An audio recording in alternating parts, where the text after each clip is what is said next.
I think that supporting students in their end goals in terms of their professional development, that's extremely important.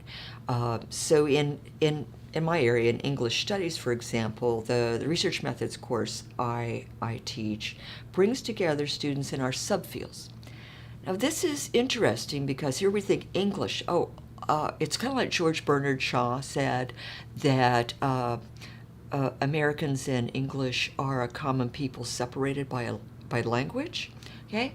English ought to be just the same, but creative writing, technical communication, English education, folklore, American studies, literature, we have different methodologies within that field. So when I'm talking to students in creative writing, I'm saying, what can we do that will advance your career? What are your end goals? Exercise science does several things throughout the year with our research students that work on professional development. And so we will meet once a semester or twice a semester, and we'll talk about authorship, we'll talk about venues to submit papers, we'll present posters to each other and give feedback across the discipline.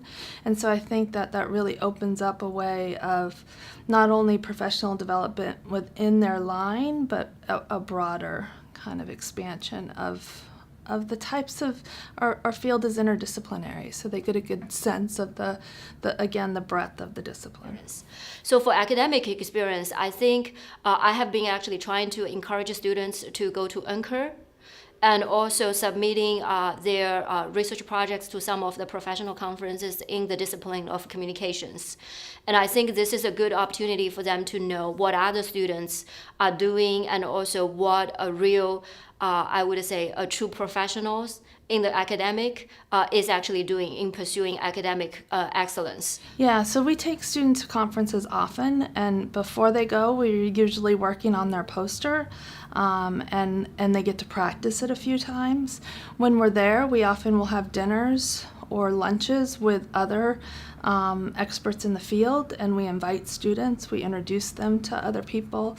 We try to get them to go to more sessions than their own and really have a sense of wonder at the conference and not feel like they have to stay in their lane. And so that really gives students often kind of a view of the discipline that's different than they can see at our home institution.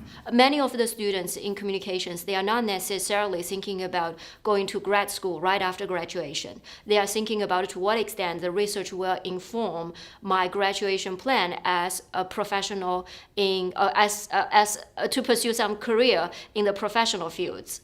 And what I have been trying to do is to actually connect them to some people, professionals in the field, who would tell them the different kinds of skills, including critical thinking, including, I would say, a lot of tools and methods that they use to analyze the data, to actually interpret the data, are the type of tools and skills that are needed in the professional fields. So this may be a little bit different from those, I would say, professors, the great mentors who are actually doing the traditional academic type of research.